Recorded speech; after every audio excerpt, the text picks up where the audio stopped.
একটা বুখারী শরীফের হাদিস আপনাদের সামনে তুলে রাখি। আল্লাহর নবী বলেছেন, এক জামানাতে একটা লোক ছিল, লোকটার কয়েকটা বেটা। হাদিস কিন্তু বুখারী শরীফের, ভালো করে শুনবেন। ওই লোকটার কয়েকটা বেটা। আমরা যখন মরি, বেটা বেটিরা কে ওসিয়ত করি, বেটা রে আমি মরে গেলে তোর ওই বহিনটাকে কিংবা অমুকটাকে 5000 টাকা দিয়ে দিস, 1 কাঠা জমি দিয়ে দিস, ওই মসজিদে 5000 টাকা দিয়ে দিস, 2000 দিয়ে দিস, এরকম ভাবে আমরা ওসিয়ত করি কি করি না? তো মরার টাইমে ওর বেটারাকে ডাক দিয়ে লোকটা মরবে, ঠিক ওই টাইম খানে বেটারাকে ওসিয়ত করছেন। কি ওসিয়ত?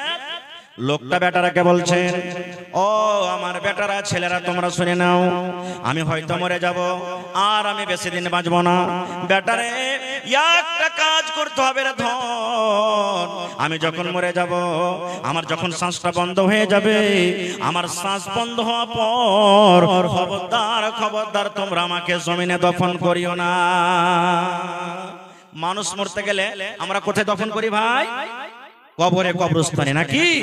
কিন্তু লোকটা বলছেন, বেটারে আমার মায়েরা খালারা শুনেন, লোকটা নিজের বেটারাকে ওয়াজ করছেন, বেটারে আমি যখন মরে যাব, আমার মরার পর আমার লাশটাকে খবরদার তোমরা জমিনে দফন করিও না।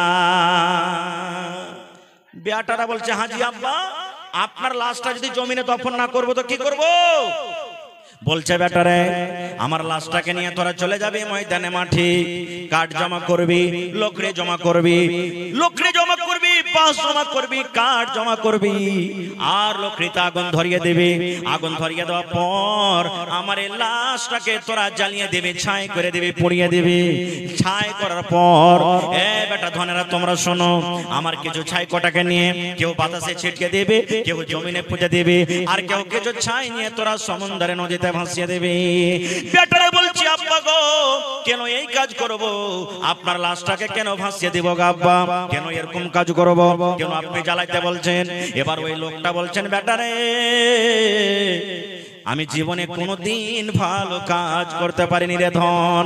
জীবনে নামাজ কি জিনিস, জীবনে রোজা কি জিনিস, জীবনে নেকি কি জিনিস আমি জানি না, জীবনে ভালো আমল কাকে বলে যাবি না। জীবনটা আমার গুনার কাজে কেটেছে, জীবনটা আমার গুনার কাজে কেটেছে রে বেটা। আমি কোনোদিন মরার ভয় করিনি, আল্লাহকে দেখে কোনোদিন ডরাইনি, আল্লাহর জীবনে কোনোদিন আমার ভয় হয়নি। কিন্তু ধন রে, এখন আমি মরে যাব, এই মরার টাইমে, মরার সময়তে আমাকে আল্লাহকে বলে ভয় হয়েছে, ডর হয়েছে। আমি আল্লাহর দরবারে খালিস নিয়াতে তওবা করছি। বেটারে আমার লাশটাকে জ্বালিয়ে দিবি রে ধন। যদি আল্লাহ রাব্বুল আলামিন ক্ষমতা রাখেন, কিয়ামতের দিন যদি আল্লাহ আমাকে জীবিত করে দেন, তাহলে আল্লাহ রাব্বুল আলামিন যখন আমাকে হিসাব করবে, আমি হিসাবের জবাব দিতে পারবো না। আমাকে যখন প্রশ্ন করবে, প্রশ্নের আমি উত্তর দিতে পারবো না। এই জন্য রে ধন, আমাকে তোরা জ্বালিয়ে পুড়িয়ে ছাইকে দফন করে দেবে, যেন আমার আল্লাহ আমাকে খুঁজে না পায়। বলছে, বেটারে দফন করবি না, এই লাশটাকে জ্বালিয়ে ছাইকে পুঁতে দিবি, পানিতে ভাসিয়ে দিবি। না হলে যদি আমাকে না জ্বালাস, আমার আল্লাহ যদি ক্ষমতা রাখেন, কিয়ামতের দিন আমাকে জীবিত করে হিসাব ধরবে, আমি হিসাব দিতে পারবো না, জাহান্নাম আমাকে যেতে হবে। আমাকে পুড়িয়ে দিবি আর ছাই ভাসিয়ে দিবি, যেন আমার আল্লাহ আমাকে খুঁজিয়ে না পায়। বলেন তো, ছাইগালা ভাসিয়ে দেওয়ার পর, পুড়িয়ে দেওয়ার পর আল্লাহ তাকে দ্বিতীয়বার জীবিত করার ক্ষমতা রাখেন কি রাখেন না? জোরে বলেন, রাখেন। আপনাদের বিশ্বাস আছে না নেই? আছে, সুবহানাল্লাহ। মত একটা এমন জিনিস ভাই, সবাই দেখে ভয় করে নাকি? ভয় করে না? সবাই ভয় করে, আর বিশ্বাসও আছে। আমরা যখন আমাদের মা বাপ, দাদু দাদি, নানা নানি, উমুক তুমুককে যখন নিয়ে যাই, মনে কত ডর ভয় হয়। আজকে আমি কাউকে কান্দাতে নিয়ে যাচ্ছি, একদিন আমাকে অন্য মানুষের কান্দাতে হবে না? হবে না? আমরা যেমন সুবহানাল্লাহ, আলহামদুলিল্লাহ, লা ইলাহা ইল্লাল্লাহ যত দোয়া পড়ছি, দেখবেন যদি হিন্দু ভাইরা আশেপাশে থাকে, দেখবেন যখন ওদের লাশকে নিয়ে যাবে, তখন কি বলবে? রাম নাম সত্য হ্যায়, সবকা यही গত है, রাম নাম সত্য হ্যায়, সবকা यही গত है। শুনেছেন কোনদিন? তারা বলে রাম নাম সত্য হ্যায়। রাম যাকে আমরা বলি আল্লাহ, আল্লাহ হলো সত্য, ভগবান হলো সত্য, সবকা यही গত है। এই যে লাশটাকে নিয়ে যাচ্ছি, এটা হলো সত্য, একদিন সবারই সাথে ঘটবে। আর আল্লাহ কোরআনে বলছেন, কুল্লু নাফসিন যায়কাতুল, কি আছে? মত। মত একটা এমন পিয়ালা, এমন শরবত, যে শরবত একদিন পান করতে হবে। না হবে না ভাই? জোরে বলেন, হবে না? হবে না? হবে। সুবহানাল্লাহ। ঠিক লোকটা মরে গেল, বাপকে বলেছেন আমাকে জ্বালিয়ে দিবি, লাশটাকে নিয়ে মাঠে ময়দানে চলে গেল বেটারা। লোকড়ে জমা করা হলো, লোকড়ে জমা করার পর বাপকে জ্বালিয়ে দেওয়া হলো, লাশ পুড়ে ছাই হয়ে গেল। আব্বার কথা মতো একটা বেটা কিছু ছাইকে জমিনে দফন করে দিল, একটা বেটা হাওয়াতে এরকম ভাবে ছিটিয়ে দিল, আর একটা বেটা কিছু পানিতে ভাসিয়ে দিল। কেন করেছে কাজ? আদেশ করেছে যেন আমার আল্লাহ আমাকে জীবিত করতে না পারে।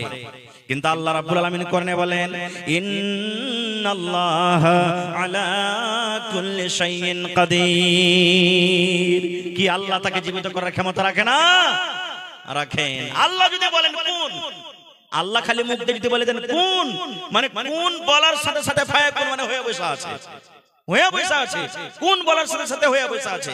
আল্লাহ এত বড় দয়াবান। ভাই আমার ওদিকে আমি যাব না। ঠিক তার বেটারা বাতাসে পানিতে ভাসিয়ে এবার বাড়ির দিকে রওনা হয়েছে। বাড়ি এখনো পৌঁছেনি। আল্লাহ রাব্বুল আলামিন বাতাসকে অর্ডার করলেন, এ বাতাস শোন, এই পানি শুট, পানি রে তোকে আমি এর জন্য তৈরি করেছি রে, পানি শ্রেষ্ঠ করেছি যে তুই একটা জিনিসকে অন্য জায়গাতে ভাসিয়ে নিয়ে চলে যাবে, এটা তোর ক্ষমতা আছে, আমি তোকে এটা পাওয়ার দিয়েছি। জমিন শোন, তোর ভিতরে যখন কোনো জিনিস গাড়া হয়, দফন করা হয়, তুই ওকে কলিয়ে দেবে, সরিয়ে দেবে। কিন্তু রে শুন, পানি শুন, এই বাতাস শুন, আমি আল্লাহ রাব্বুল আলামিন অর্ডার করে এই লোকটার ছাই, এই যে তার ছেলেরা ছাইগুলাকে তোর ভিতরে ছেড়ে দিয়েছি। এই বাতাস শোন, এই মাটি শোন, এই পানি শোন, সমস্ত ছাই গোলাকে তোরা এক জায়গাতে জমা করে দে। আচ্ছা বলেন তো, মাটি বাতাস পানি আল্লাহর কথা শুনে কি শুনে না? জোরে বলেন। আচ্ছা আপনারা বলেন তো, কোন নবীকে আগুনে ফেলে দেওয়া হয়েছিল? হযরত ইব্রাহিম আলাইহিস সালামকে আগুনে ফেলে দিলেন। যখন আগুনে ফেলবেন ওই টাইমে আল্লাহর ফেরেশতারা এসে ইব্রাহিম নবীকে বলছেন, ইব্রাহিম আপনি যদি একবার বলেন এক ফুঙ্গে সমস্ত আগুনকে নিভিয়ে দেব। কিন্তু ইব্রাহিম নবী কি বলেছিলেন? রে ফেরেশতার দল, তোমাদের সাহায্যের আমার দরকার নয় রে, এই আগুন দেখে আমি ভয় করি না, ডরাই না। কারণ আল্লাহ রাব্বুল আমিন যদি আমাকে বাঁচাতে চাহেন, আল্লাহ রাব্বুল আমিন ডাইরেক্ট দেখছেন, আল্লাহ রাব্বুল আমিন আমাকে বাঁচিয়ে দেবেন। যেমন এই কথাটা বলা, আল্লাহ রাব্বুল আমিন এবার আগুনকে ডাকতে বলছেন, ইয়া নার। কি ডাকতে বলছে? ইয়া নার। নার মানে হলো আগুন। হে আগুন, কুনি বারাদাও ওয়া সালামান আলা ইব্রাহিম। আগুন, আমার ইব্রাহিমের উপরে তুমি ঠান্ডা হয়ে যাও, সালামতি ওয়ালা হয়ে যাও। আগুন রে তুমি এত ঠান্ডা হয়ে যাও না যে আমার ইব্রাহিম ঠান্ডার কারণে যেন মরে না যায়। আর আগুন তুমি এত গরম হয়ে যাও না যে তোমার গরমের কারণে যেন পুড়ে না যায়। তুমি সালামতি হয়ে যাও যেন আমার ইব্রাহিম পোড়া দূরের কথা, তার শরীরের একটা রোঁয়া পর্যন্ত না পড়ে। ইব্রাহিম নবী পুড়েছিলেন? জোরে বলেন, পুড়েছিলেন? তাহলে আগুন কার কথা শুনলে? জোরে বলেন, আল্লাহর কথা। আর আগুন তো আগুন দূরের কথা, সমুদ্রের মাছ পর্যন্ত আল্লাহর কথা শুনেছেন, শুনেনি? জোরে বলেন, শুনেছে কে শুনেনি? কোন নবীকে মাছে গিলেছিল? ইউনূস নবীকে। মাছে তো গিলে নিলে ভাই, কিন্তু হজম করতে পারে না, মাছ এদিক ওদিক টাপিয়ে বেড়ায়। আর মাছের পেটের ভিতরে গিয়ে ইউনূস নবী একটাই দোয়া, লা ইলাহা ইল্লা আনতা সুবহানাক ইন্নী কুনতু মিনাজ জালিমিন। মুসিবতে পড়বেন এই দোয়াটা পড়বেন, পেরেশানিতে পড়ে গেছেন দোয়াটা পড়বেন, আল্লাহ মুসিবত আপনার দোয়া কবুল করবে, দূর করবে, মন হালকা হয়ে যাবে। লা ইলাহা ইল্লা আনতা সুবহানাক ইন্নী কুনতু মিনাজ জালিমিন। এই দোয়া পড়ছেন। মাছের পেটে থাকতে গেল, আল্লাহ জানেন কি জানেন না? জোরে বলেন, জানছেন। এই দোয়া মুখ দিয়ে বের হয়, আরশ পর্যন্ত চলে গেল, আরশের চারিদিকে দোয়া ঘুরছে। আল্লাহ তাবারক ওয়া তাআলার আরশকে যে ফেরেশতারা উঠে আছেন তারাও দেখছেন, শুনতে পেয়েছেন যে দুনিয়াতে কোন এমন মানুষ মুসিবতে আছে আল্লাহ জি, যে এত কষ্টতে পেরেশানিতে আছে, আল্লাহ তোমাকে ডাকছে, তোমারই একমাত্র জিকির আজকার করছে, আল্লাহ তুমি তার উপরে দয়া করো। ওরে সুবহানাল্লাহ। আল্লাহ রাব্বুল আলামিন মাছকে বলছেন, মাছ রে তোর পেটে এতদিন পর্যন্ত যা ছিল, যা গেছে রে মাছ, তুই হজম করে ফেলেছিস, কিন্তু মাছ রে শোন, তুই যাকে খেয়েছিস এটা হলো আমার একজন নবী, এটা হলো আমার একজন নবী। এই মাছ শোন, আমার এই নবীকে তুই হজম করতে পারবি না। এই মাছ শোন, নদীর কিনারাতে চলে যা, নদীর ধারে চলে যা, আর তাড়াতাড়ি করে আমার ওই বান্দা আমার নবী ইউনূসকে তুই নদীর কিনারাতে তুই রেখে আয়। মাছ কথা শুনেছিল না শুনেনি? ওরে সুবহানাল্লাহ, মাছ তো দূরের কথা, খাজুরের গাছ দেখেছে? হাজী সাহেব আছেন কেউ এখানে? আছেন আলহামদুলিল্লাহ, দেখে এসেছেন তারা মদিনাতে খাজুরের গাছ। মসজিদে জুমার দিনে ইমাম সাহেব যে জিনিসটার উপরে দাঁড় হয়ে খুতবা জনক আমরা কি বলি ভাই? জোরে বলেন। মিম্বার। মিম্বারে 4টা ধাপি হয় না 5টা? ও 3টাই ধাপি হয়। আলহামদুলিল্লাহ, তাহলে গৌর করে শুনেছেন, দেখেছেন।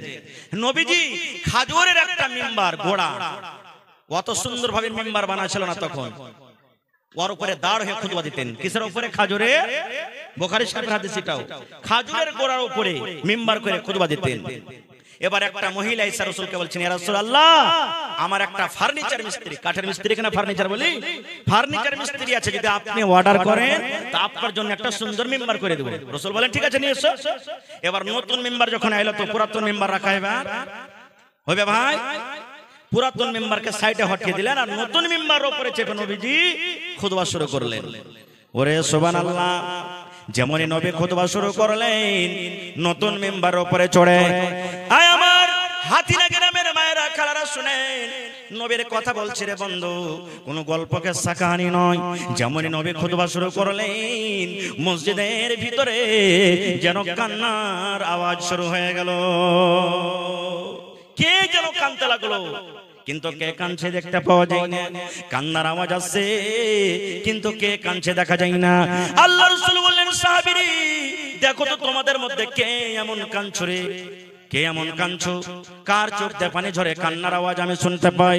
সাহাবায়ে কেরাম বলছেন আমরাও কান্নার আওয়াজ শুনতে পেলাম, কিন্তু কে কাঁদছে আশেপাশে দেখছি লোকটাকে দেখা যায় না।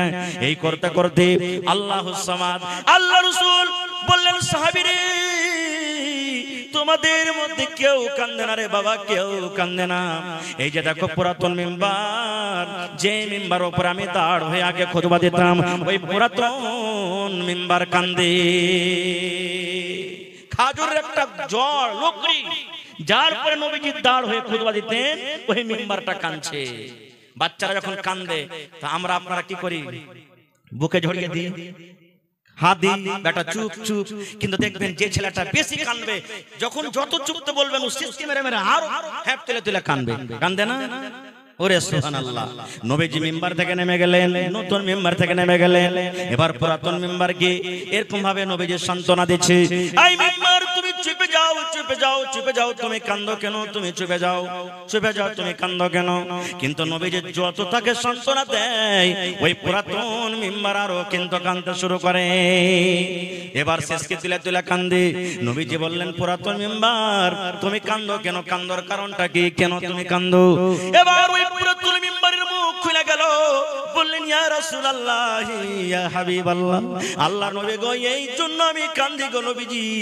আপনি এতদিন ধরে আমার উপরে দাঁড় হয়ে খুতবা দিলেন, আপনার খুতবা আপনার কথাগুলো আমি পাঞ্জর হয়ে হয়ে শুনতে পেলাম। এখন আপনি যে আমাকে দূরে হটিয়ে দিলেন, এখন আপনি আমার উপরে আর দাঁড় হবেন না, এখন আপনার কথাগুলো আমি পাঞ্জর হয়ে শুনতে পাবো না। এই জন্য আমার অন্তরটা ফেটে গেল, যার কারণে আমি কাঁদলাম। এই মুসলমান শুনেন, একটা লোকরি, একটা পুরাতন গাছ মিম্বার, যার জন্য কোনো নামাজ নাই, রোজা নাই, হজ নাই, যাকাত নাই, যার জন্য কোনো শরীয়ত নাই, সেই যদি নবীর কথা না মানে তার গুনাহ হবে না। যার জন্য কিয়ামতের দিন জান্নাত নাই, জাহান্নাম কোনো হিসাব নাই। সেই যদি নবীর কথা শোনার জন্য পাগল হয়ে যায়, সেই নবীর কথা শুনতে না পাওয়ার কারণে যদি কান্দে, তাহলে আমরা মানুষ, আমাদের জন্য জাহান্নাম জান্নাত সব কিছু আছে। আমাদেরকে আল্লাহকে দেখে কত ভয় করতে হবে, হবে না? হবে না? সুবহানাল্লাহ। হায় রে নবীর উম্মত, খায় যাও। এবারে ওই লোকটা সুবহানাল্লাহ, তাকে জ্বালিয়ে দেওয়া হলো। আল্লাহ আদেশ করছেন, মাটিকে মাটি, এই পানি ছাই জমা করে দাও, জমা করে দেওয়া হলো। আল্লাহ রাব্বুল আলামিন এবার ছাইগুলোকে বলছেন, কোন কোন মানে তুমি হয়ে যাও মানুষ যেমন আগে ছিলে, যেমনই তাকে আদেশ করা কোন ফায়াকুন হয়ে গেল। এবার যখন লোকটা মানুষ হয়ে গেল, এবারে আল্লাহ রাব্বুল আলামিন তাকে জিজ্ঞাসা করছেন, বান্দারে তোমার ছেলেরাকে তুমি এরকম কাজের কেন আদেশ দিয়েছিলা? এই আমার বান্দা, তুমি তোমার ছেলেরাকে এরকম কাজের কেন আদেশ দিয়েছিলে? এবার লোকটা তখন বলছে, রব্বুল আলামিন তুমি সবে জানছো আল্লাহ যে আমি কেন এরকম আদেশ করেছিলাম। এই আল্লাহ, জীবনে আমি বেশি নেকি করতে পারিনি, আমার জীবনটা গুনাহতে কেটেছে, জীবন আমার গুনার কাজে কেটেছে। আল্লাহ মরার টাইমে, মরার সময় তোমাকে বলে ডর হয়েছে, ভয় হয়েছে, এই ভয়ের কারণে এই আল্লাহ আমার ছেলেরাকে আমি জ্বালিয়ে দিতে বলেছিলাম। এবার আল্লাহ রাব্বুল আলামিন এবার লোকটাকে বলবেন, বান্দারে যখন মরার টাইমে তুমি আমাকে দেখে ডর করেছো রে বান্দা, মরার কারণ মরার সময় যখন তুমি আমাকে দেখে ভয় করেছো, আমার জাহান্নাম বলে তোমাকে ডর লেগেছে, আমাকে দেখে তোমাকে ভয় হয়েছে। এই আমার বান্দা শুনে নাও, যখন মরার টাইমে তুমি তাওবাতান নাসুহা করেছো, যাও যাও যাও যাও, আমি আল্লাহ রাব্বুল আলামিন তোমার উপরে দয়া করলাম, তোমার উপরে আমি রহম করলাম, তোমাদের জীবনের গুনাহকে আমি আল্লাহ মাফ করে তোমাকে আমি জান্নাতে ঘোষণা করে দিলাম। নারে তাকবীর, সুবহানাল্লাহ। এর নাম হলো কি? আল্লাহর ডর। এর নাম হলো কি? আল্লাহর ভয়। আপনি চুরি করতে চলে গেলেন, ডর হয়ে গেল ভিতরে, রাস্তা থেকে ঘুরে চলে এলেন, নেকি পাবেন আপনি? কি পাবেন? জোরে বলেন, কি পাবেন? চুরি করতে গেলেন গরু, মাছ চুরি করতে গেলেন, জাল চুরি করতে গেলেন, রাস্তাতে ডর হয়ে গেল, চুরি করলে আল্লাহ তো কিয়ামতের দিন বিচার করবে, না করব না, ঘুরে চলে এলেন। মোবাইল চুরি করতে গেলেন, মোবাইল হাত ধরিয়ে নিয়েছেন, আরে কেউ না দেখতে গেল, কে দেখছেন? জোরে বলেন, আল্লাহ। না, চুরি করব না, নেকি পাবেন আপনি। চুরি করতে গেলে নেকি পাবেন, কিন্তু হ্যাঁ চুরি করতে গেলে এদিক ওদিক দেখছেন লোক পহারা আছে, জোগাইছে লোক, এবার ফাঁক পেলেন না, চুরি করতে পেলেন না, চুরি না করতে গেলেও গুনাহ হবে, কারণ ফাঁক পেলে তো ছাড়বেন না আপনি। ফাঁক পেলেন না বলে চুরি করলেন না, ফাঁক পেলেন না বলে চুরি করলেন না, ফাঁক পেলে তো চুরি করে নিতেন। এই জন্য রাসূল বলেছেন গুনাহ হয়ে যাবে। একটা বুখারী সাহেবের হাদিস বলছি, এই যুবক ভাইয়েরা, এই যৌবনকালটাকে কামে লাগান ভাই। আল্লাহর নবী বলেছেন, বনি ইসরাইলের তিনটা লোক ছিল। কয়টা লোক ভাই? জোরে বলেন, তিনজন লোক সফর করছেন, রাস্তাতে হাঁটছেন, হঠাৎ কোন দিক থেকে ঝড় বৃষ্টি, পানি চালু হয়ে গেল। লম্বা হাদিস ছোট্ট করে বলবো।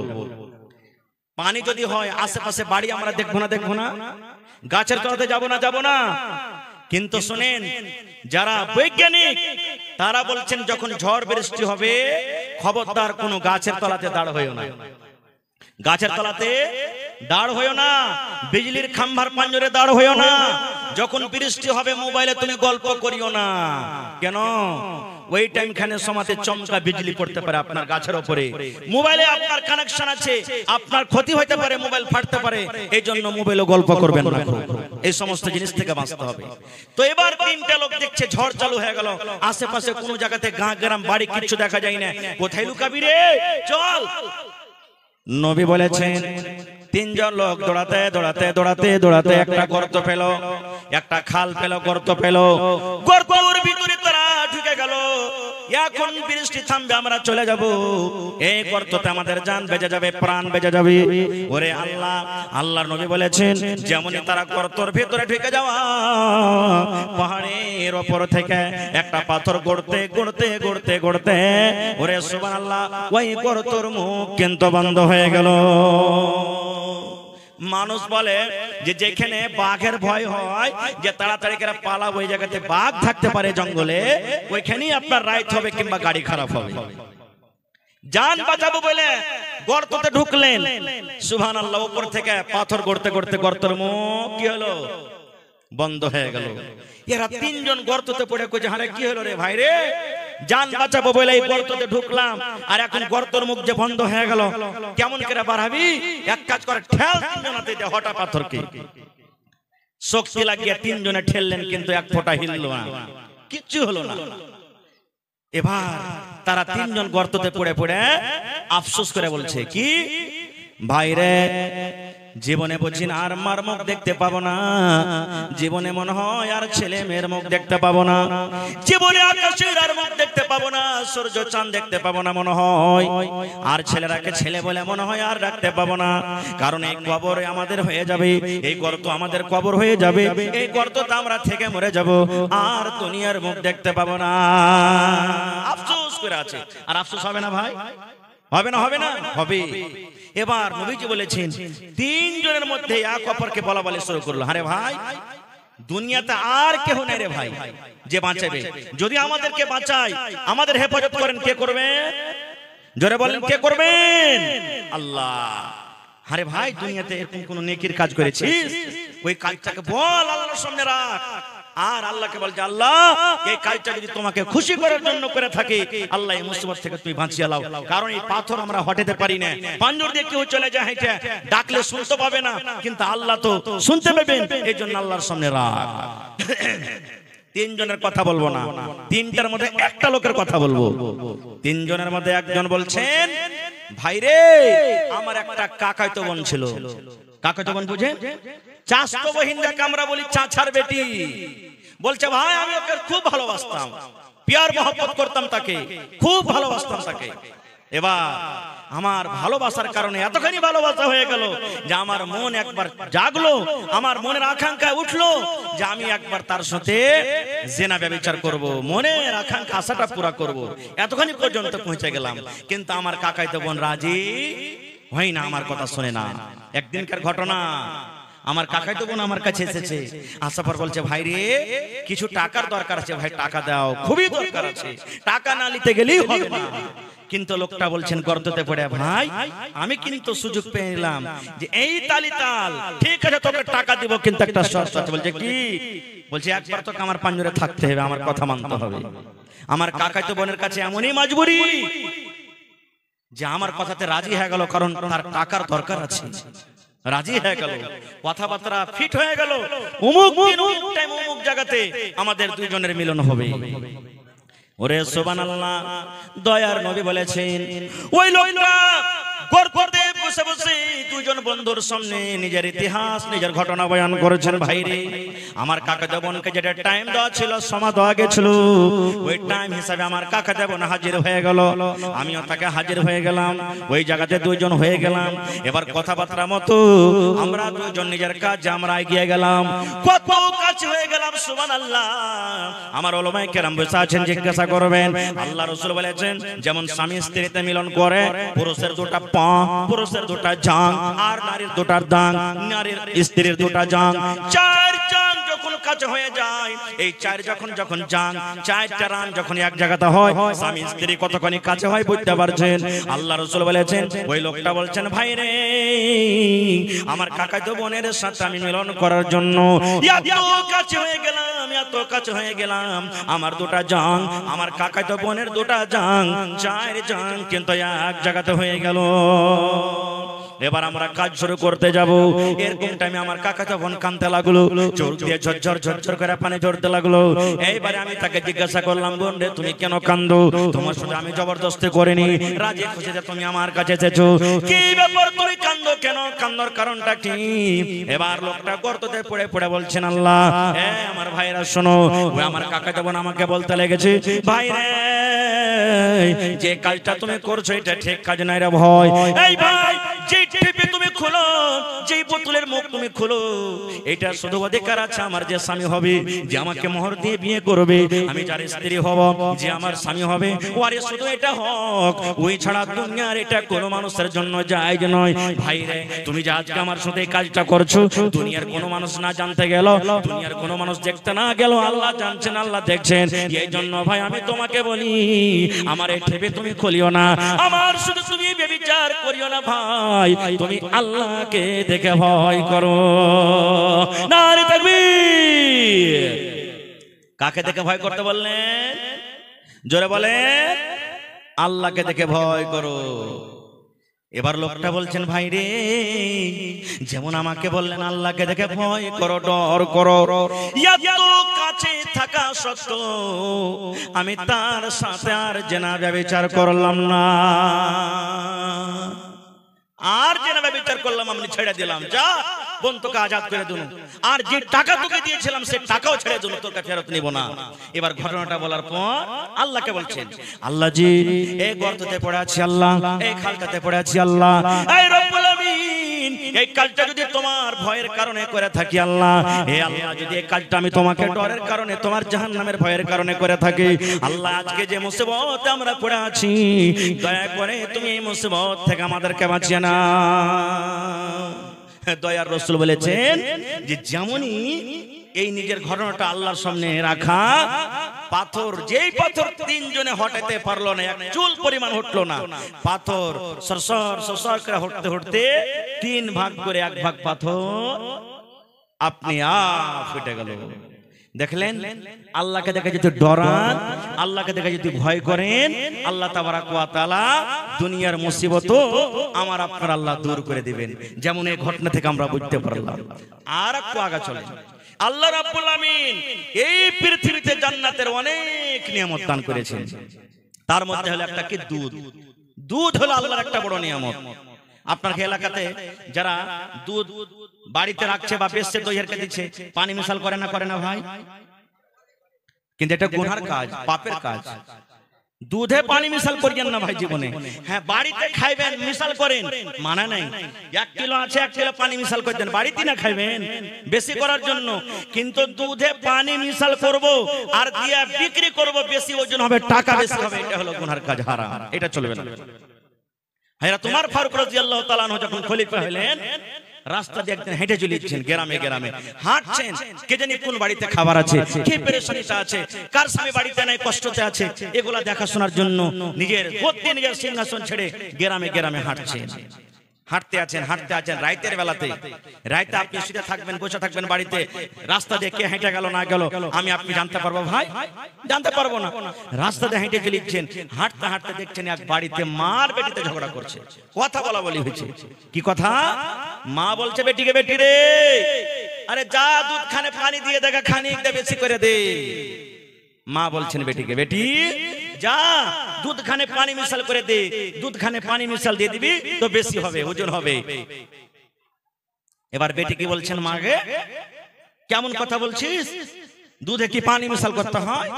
তোমার ফারুকের মুখ থেকে শুনিসনি যে দুধে পানি মিশাল করতে হবে না, এটা হলো গুনার কাজ, পাপের কাজ, এতে গুনাহ হবে, আমি পারবো না এটা কাজ করতে। এবার মা তখন বলছেন, বেটি রে এখন ওমর ফারুক দেখতে পাই না, ওমর ফারুক কিন্তু এখন শুনে না, ওমর ফারুক এই জায়গাতে নাই, যারা বেটি যা যা যা আর দুধে তুই পানি মিশাল করে দে, যা। ওমর ফারুক তো দেখতে পাই না এখন, আর ওমর ফারুক এখানে নেই, ও জানতে পারবে না আমরা কি করব না করব, যা পানি তুই মিশাল করে দেখা। কিন্তু ওমর ফারুক রাদিয়াল্লাহু তাআলা আনহু তাদের দরজাতে দাঁড় হয়ে শুনছে।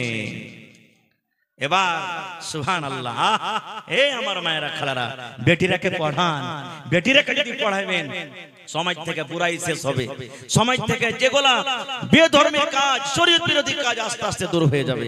আজ থেকে 15-20 বছর আগে দেখবেন যখন বাড়িতে বিয়া শাদী লাগতো তখন কত গীত গাইতো মা খালারা, গাইছে লোকে কাহিনী।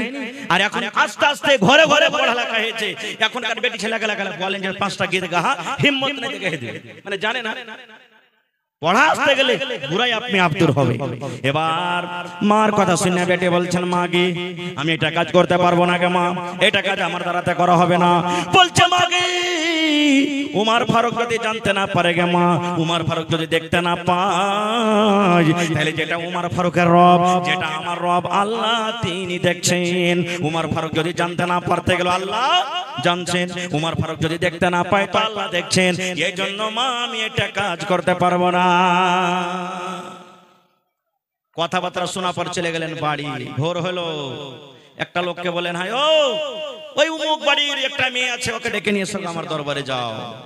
এবার উমর ফারুক এসে বাড়িতে বেটারাকে পরামর্শ নিয়ে বসে গেলেন, বেটারে আমি তোমাদের জন্য একটা খুব সুন্দর মেয়ে দেখেছি, দিনদার নেককার, বেটা তোমরা কেমন আছো যে ওই মেয়েটাকে তোমরা বউ করবে, স্ত্রী করবে।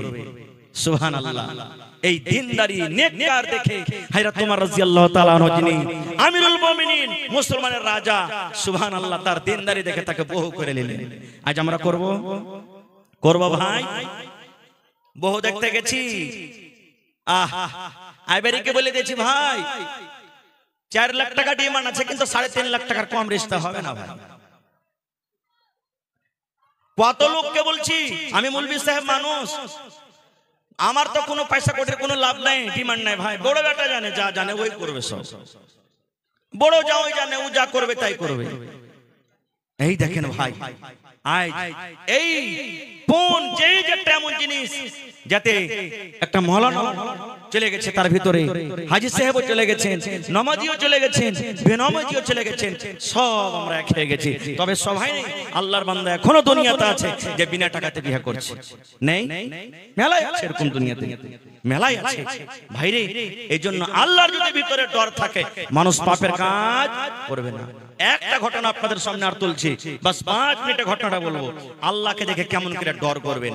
এক রাজা, আমার কাছে একটা বাংলা কিতাব আছে, গল্পের মাধ্যমে জ্ঞান। গল্প করবেন তো জ্ঞান বাড়বে, কিতাবটার নাম। আমাদের গল্প খালি উমুক হাজি এরকম হবে, ওই মৌলবীটা তো ওয়াজ করছে ভালো, সারা ওই এরকম ওরকম নামাজ পড়ছে, আর দাড়ি তো বড় বড়, আর নামাজে কান দিবে না। এগুলা গল্প নাকি? মানে এক অপরের খিপত করা আমাদের গল্প। কিন্তু ওই কিতাবে লিখছেন যে রাজা নিজের গদ্দিতে বসে আছেন, একটা ফকির চলে এসেছে চাইতে। আচ্ছা বলছে, রাজা মশাই আমাকে কিছু দেন, ভিক্ষা দেন। রাজা যা তাওয়ার দিলেন। এবার রাজা বলছে, হারে বাবা, তুমি তো দরবেশ ফকির মানুষ, তো তুমি আমাকে এমনই কোনো একটা মন্ত্র দিয়ে যাও, যে মন্ত্রটা যদি আমি পড়ি তা আল্লাহর ডর ভিতরে আমার ঢুকবে। মদ বলে আমার ডর হয় না, এরকম তুমি কোন মন্ত্র দিয়ে যাও তো। ফকির বুঝা সুঝা করে কইছে, হারে ই হলো একটা রাজা আর আমি হলো একটা ফকির, আমার মতন লোকের কাছে মন্ত্র শিখবে। ভাবা চিন্তা করে তান কইছে যে, রাজা মশাই আপনাকে একটাই ছোট্ট মন্ত্র দিয়ে যাব, কি আপনি মদকে স্মরণ করেন যে একদিন মরতে, জোরে বলেন, একদিন মরতে হবে, এটি খালি স্মরণ করেন। চলে গেলেন। রাজা যখন যখন সিংহাসনে মনে হয় একদিন মরতে হবে, একদিন মরতে হবে, একদিন মরতে হবে, একদিন মরতে হবে, এইটাই খালি মুখ দিয়ে কথা, আর কিচ্ছু নাই। আচ্ছা কহেন তো, এই কথাটা মুখ দিয়ে খালি বাহির করতে গেলে আল্লাহর ডর ভিতরে ঢুকে যাবে? ঢুকবে ভাই? কয়েকদিন হয়ে গেল, রাজার মধ্যে কোনো বদলাও পরিবর্তন আসে না। রাজা রাগ করে বলছেন, সিপাহীকে বেটাকে ধরে নিয়ে যেখানে পাবে ওকে ফাঁসি দেবো। এত বড় আমাকে মন্ত্র দেয়া গেল, এত কষ্ট করে মন্ত্র পড়েছি, আমার ভিতরে আল্লাহর ডর আছে না, ভয় আছে না, এই বেটাকে ধরে কোন দিক থেকে আছে। এই করতে করতে করতে হঠাৎ করে আবার ওই ফকির কিন্তু ওই দরবারে চাইতে চলে এসেছে। বাদশা চিনে নিয়েছে, এই তো একটা ধর, জেল ঘরে বন্ধ কর, কালকে বেলা 7টার সময় তাকে ফাঁসি হবে। এলান হয়ে গেল, রাজা এলান করে দিলেন, এলান হয়ে গেল। আপনারা বলেন, মানুষকে যখন মারা হয়, মরবে মানুষ, ওর আখরি খাইশ, আখরি আকাঙ্ক্ষা, শেষ আকাঙ্ক্ষা জিজ্ঞাসা করা হয় না? হয় না? হয়। তাকে ডাকা হলো, তার স্ত্রী এসে রাজার পা ধরে নিয়েছে, যে রাজা মশাই আমি গরিব মানুষ, আমার স্বামী ভিক্ষা করে, আমরা খেতে পাই, দয়া করে মাফ করে দেন, তার দ্বারাতে ভুল হয়ে গেছে। বলছে না, একে ফাঁসি হবে তো হবে, ফাঁসি হবে তো হবে। এবার রাজা বলছে, তোর যদি জীবনের আখরি শেষ কোনো আকাঙ্ক্ষা থাকে তো বল, ওইটা পূর্ণ করা হবে, আর কালকে সকাল 8টার সময় তোকে 7টার সময় ফাঁসিতে হবে। এবার দেখেন দরবেশের আকাঙ্ক্ষা। এবার দরবেশ বলছেন, ও জাহাপানা রাজা মশাই শোনেন, কালকে সকাল আপনি আমাকে ফাঁসি দিয়ে দিবেন, আমি মরে যাব, দুনিয়া থেকে চলে যাব। কিন্তু রাজা মশাই আজকে বেলা 12টা বাজছে, এই 12টা থেকে নিয়ে কালকে সকাল 7টা পর্যন্ত আপনার এই গদিতে আমি বসবো, আমি রাজা হব, আর আমার মতন আপনাকে ফকির হইতে হবে। এটা আমার আখরি খাইশ, যে আমি 12টা দিন থেকে নিয়ে সকাল 7টা পর্যন্ত আমি আপনার এই সিংহাসনে বসবো, এই তাজ আমি পরবো, আর আমার মতন আপনাকে সাধারণ ফকির হতে হবে। বলছেন এটা করা হবে না, বলছেন আপনি ওয়াদা করেছেন যে তোর আখেরি খাইশ পুরা করা হবে, আপনাকে এটা পুরা করতে হবে। কি করবে? লে বেটা ফকির যা। রাজার তো আরো পারা গরম হয়ে গেল, হ্যাঁ, যে তুই রাজা হবি, আমাকে ফকির করবি, ঠিক আছে 7টা পর্যন্তই না, ঠিক আছে বেটা লে তুই গদিতে বস। যেমনই গদিতে বসলেন, রাজা হলো কি ফকির, আর একটা ফকির হলো কি রাজা।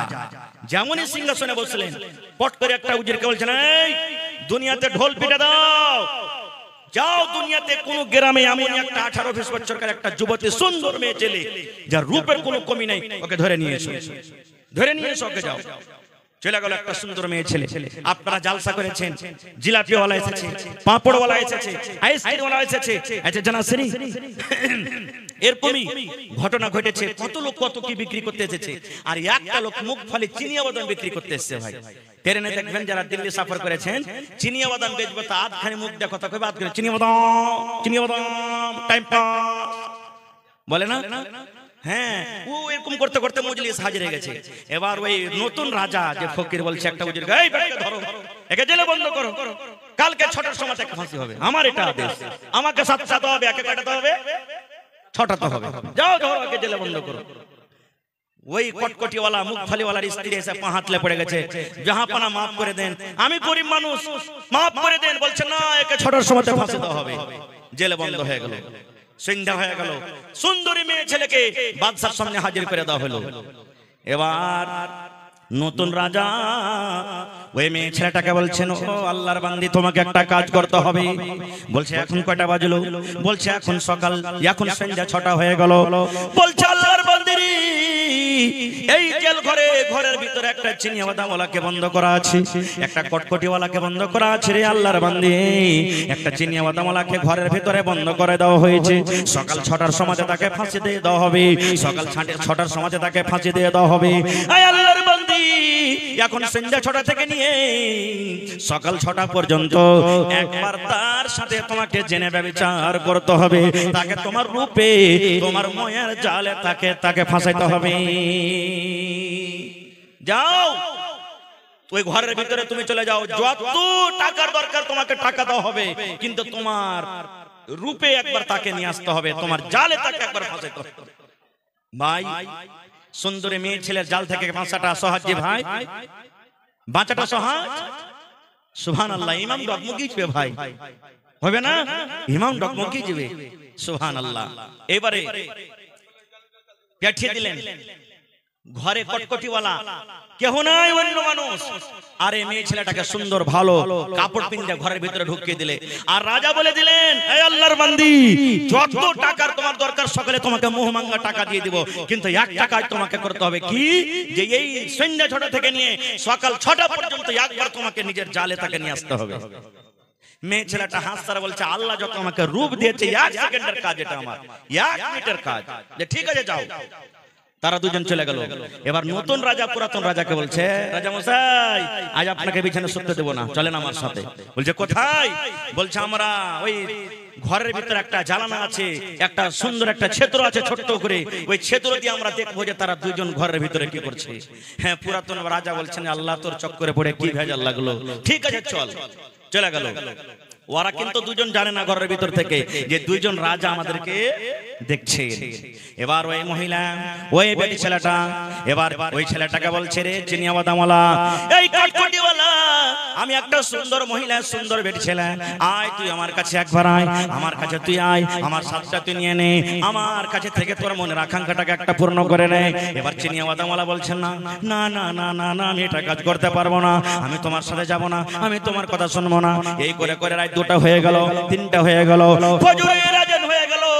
আসসালাতু খায়রুম মিনান নাওম, ফজরের আযান হইতে লেগেছে। এবার ওই মেয়ে ছেলে বলছে, চিনিয়া বাদামওয়ালা রে, সকাল 6টাতে তোকে ফাঁসি হয়ে যাবে, জীবনের সাজটা তুই একবার নিয়ে আলে রে। আমি একটা কে জিনিস, আমি একটা কেমন মাল, আয় তুই আমার কাছে আয়, একবার সামান্য জেনা করে নে, আর তুই জীবনে কোনোদিন স্ত্রীর মুখ দেখতে পাবি না, স্ত্রীর কাছে থাকতে পাবি না, আয় আয় আয়, শেষ দেখা আমার কাছে তুই করে নে। এরকম ভাবে কান্নাকাটা করে, কিন্তু ওই লোকটা চিনিয়া বাদামওয়ালার চোখ যে ঝরঝর ঝরঝর করে পানি ঝরার বলে, আল্লাহর বান্দে রে, তুমি আমার কাছ থেকে দূরে থাকো, দূরে থাকো, কারণ তোমার সাথে আমি এই পাপ করতে পারবো না। আর নতুন রাজা, পুরাতন রাজা গোটা রাত কেটে গেল, তারা ওই সুরাগ দিয়ে, ছিদ্র দিয়ে তারা কিন্তু দেখে। এই করতে করতে যখন সকাল 6টা হইতে লাগলো, ওই টাইমখানে তখন মেয়ে ছেলেটা বলছে, আল্লাহর বান্দা, গোটা রাত কেটে গেল, তুমি আমার সাথে একবারও কেনে এলে না, আমি কেমন জিনিস তুমি আমাকে দেখলে না। এবার চিনিয়া বাদামওয়ালা বলছে, এরে আল্লাহর বান্দি, জীবনে কত গুনাহ করেছি, পাপ করেছি, আমার সামনে মত হাজির হয়ে গেছে, আমার সামনে মত খাড়া হয়ে আছে, আমাকে সকাল 6টার সময়তে ফাঁসি হয়ে যাবে। আজকে রাতের বেলাতে তোমার সাথে যদি আমি জেনা ব্যভিচার করি, আমি গুনার হালাতে যদি আল্লাহর দরবারে চলে যাই, আল্লাহ আমাকে জিজ্ঞাসা করবে, বান্দারে জীবনে তুমি কোনোদিন নেকির আমল করনি, নেক কাজ করনি, গুনাতে তুমি ডুবে থেকেছো, আর মরার টাইমে মত তোমার সামনে আছে, তবে একটা গুনাহ থেকে তুমি বাঁচতে পারলে না।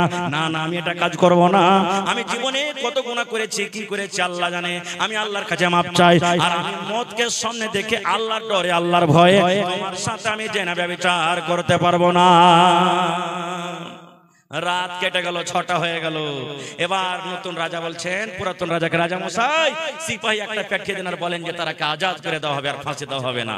এবার ঠিক 7টা যখন বাঁচলো, ওই ফকির নিজের তাজ, নিজের সিংহাসন পুরাতন রাজার মাথাতে দিয়ে ওকে হাত কান ধরে গদিতে বসে বলছেন, মহারাজ আমার টাইম 7টা হয়ে গেছে, আপনি এখন আমাকে ফাঁসি দিয়ে দেন, আপনাকে হার রুখবো না। যেমন কথাটা বলা, পুরাতন রাজার চোখ দিয়ে ঝরঝর ঝরঝর করে পানি ঝরতে লাগলো। এবার পুরাতন রাজা বলছেন, এরা দরবেশ, তুই এরকম করে আমাকে বুঝাবি, আমি জীবনে কোনোদিন ভাবতে পারিনি রে, ভাবতে পারিনি। তুই যে আমাকে মত বলে ডরাইতে হবে, মতকে স্মরণ করতে হবে, একদিন মরতে হবে, এই মন্ত্র দিয়ে গেলি, কিন্তু কেমন করে মত দেখে ডরাইতে হবে, কেমন করে মতকে স্মরণ করতে হবে, আল্লাহকে কেমন করে ডরাইতে হবে, আমি চিনিয়া দামওয়ালার কাছে আখরাতে আমি শিখে নিলাম। ভাই আমার, অনেক ঘটনা আছে এরকম। শেষ কথা, শেষ পাইগাম, যে আল্লাহ তাবারাক ওয়া তাআলাকে দেখে ডরাইতে হবে, ভয় করতে হবে, আল্লাহ ছাড়া অন্য কাউকে দেখে ডরাইতে হবে না, ভয় করতে হবে না। আল্লাহকে ডরাবেন, আল্লাহকে দেখে ভয় করবেন, জাহান্নামের ভয় হবে, তাহলে দুনিয়ার পাপ থেকে আমি আপনি দূরে থাকতে পারবো। আর আল্লাহর ডর যদি আমার আপনার ভিতরে না যায়, দুনিয়ার কোনো পাপ থেকে আমরা বাঁচতে পারবো না। খুব ভাই, অনেক আপনারা দান করেছেন, আলহামদুলিল্লাহ। মসজিদটা কার ঘর, আর আমরা কার বান্দা? আল্লাহর বান্দা। মসজিদও আল্লাহর ঘর, সুবহানাল্লাহ। দুনিয়াতে যত বড় বড় বিল্ডিং বানান, মানা নাই, কিন্তু এই বিল্ডিং এর এলান নবী করেননি। 1400 বছর আগে নবী এলান করে দিয়েছেন, মান বানা লিল্লাহি মসজিদান বানাল্লাহু লাহু বাইতান ফিল জান্নাহ। এই বান্দার বান্দা বান্দিরা তোমরা শুনে নাও, আল্লাহকে রাজি করার জন্য, আল্লাহকে খুশি করার জন্য দুনিয়াতে যদি তোমরা আল্লাহর ইবাদতখানা মসজিদ বানিয়ে দাও, আল্লাহ রাব্বুল আলামিন তোমাদের জন্য জান্নাতের ভিতরে এখন ঘর বানিয়ে দেবেন। দুনিয়াতে মসজিদ বানাবেন, আল্লাহ আখিরাতে আপনার জন্য জান্নাতে ঘর বানিয়ে দিবেন। ভাই মুসলমান, দেখি জান্নাতে ঘর নেওয়ার কার আশা আছে? যদি মানুষ ইচ্ছা করেন, আমি একাই টাইলসে যা টাকা লাগবে আমি দিয়ে দেব, দিয়ে দিতে পারেন। আল্লাহ মানুষকে ক্ষমতা দিয়েছে। মাওলানা আমরা 4 ভাই মিলে 1 লাখ টাকা টাইলস